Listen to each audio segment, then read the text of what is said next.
Greetings, math friends. We are going to look at this inequality here and attempt to determine what the value of x is. So we have the natural log of x plus 2 squared is less than 6.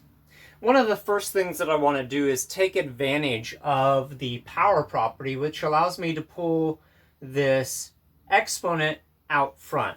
So we're pulling the exponent down here, so we have 2 log of x plus 2 here is less than 6. Now I can divide both sides by 2, leaving me with the natural log of x plus 2 has to be less than 3.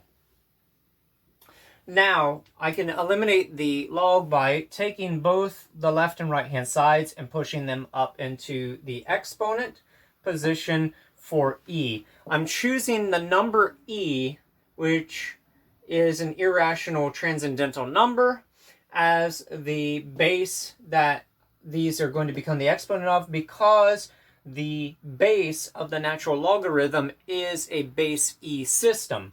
So these are going to cancel each other out, leaving me x plus 2 on this side, and I will have e to the third power on this side. Then I can subtract 2 from both sides here, and I will have e cubed minus 2. So every x that I choose should be less than e cubed minus 2. E is approximately 2.7. So you could say that this is about 3. So this would be 27 minus 2, which is 25. So I should be safe to choose a number less than 25 as an x. If I plug that into here, this should be a true statement. So let's go ahead and plug in 2 just as a check here. So over here as a check, I'm going to do the log of 2 plus 2 squared, and I hope that that is going to be less than 6. The natural log of 4 squared less than 6, and then the natural log of 16 should be less than 6. This is about 2.773, which is definitely less than 6. So I have checked one of the values here. And I chose a value much smaller than 25, but I'm definitely in the safe range here. So we have lots of values that we can choose for x to make this inequality a true statement. At this point, some of us may be tempted to think that we are done with this problem. We have x is less than this real number. We did a check on it and found that the value that we checked actually works. We need to be very careful with this problem. Notice that if I put negative 2 in for x, this goes to 0, which means we're trying to take the log of 0. This number here is 18 point something, so negative 2 is definitely smaller than that x. But that x value of negative 2 is not in the domain.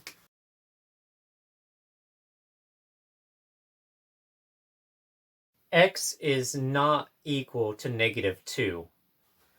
All right, another number that I want to check is negative 23. If we do negative 23 plus 2, this is going to be the log of negative 21 squared. And we want to check to see if that is less than 6. So negative 21 squared is going to be a positive number. So we're looking at the log of 441, and again we're trying to see if that is less than 6, and the log of 441 is approximately 6.089, which is not less than 6. So why if we got the result that x should be less than this number, which is a little over 18. Why is this not working when we've chosen negative 23, which should be well smaller than 18? It's because originally this was a quadratic in here, and we should know that when we have quadratics, we have two solutions. There is another piece to this problem that we're not accounting for when we look at this. So what went wrong? We need to determine what the other boundary is that the domain is trapped in to make this inequality a true statement. All right, starting over, we're going to take a different approach to this, and we're going to apply a different property. We're going to start out from the beginning, pushing each side up into the exponent of e, so that, again, this will cancel. So we have x plus 2 squared is less than e to the 6th power. Then we're going to move this to the other side and expand this. So we have x squared plus 4x plus 4 minus e to the 6, all less than 0. Now we can apply the quadratic formula because we have a quadratic. We just have to keep in mind that this thing right here is a single real number. So x is equal to negative 4 plus or minus the square root of this squared, so that's 16, minus 4 times a is 1, so we're good there, and then times this, which is c.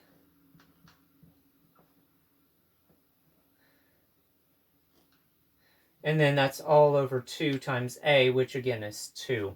You can run this out as an exact value, keeping the e in there, or you can do it as an approximate and maybe get like a calculator answer where you get some decimals in here. I think for many of us, we probably want to use the calculator on this. I just want to do another step at least before I grab the calculator.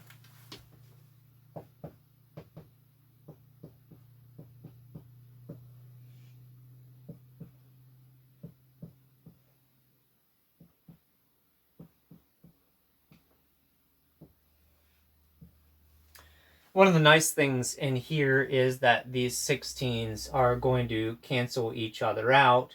We could take the square root of 4. Taking the square root of e to the 6th power is a bit of a clever situation.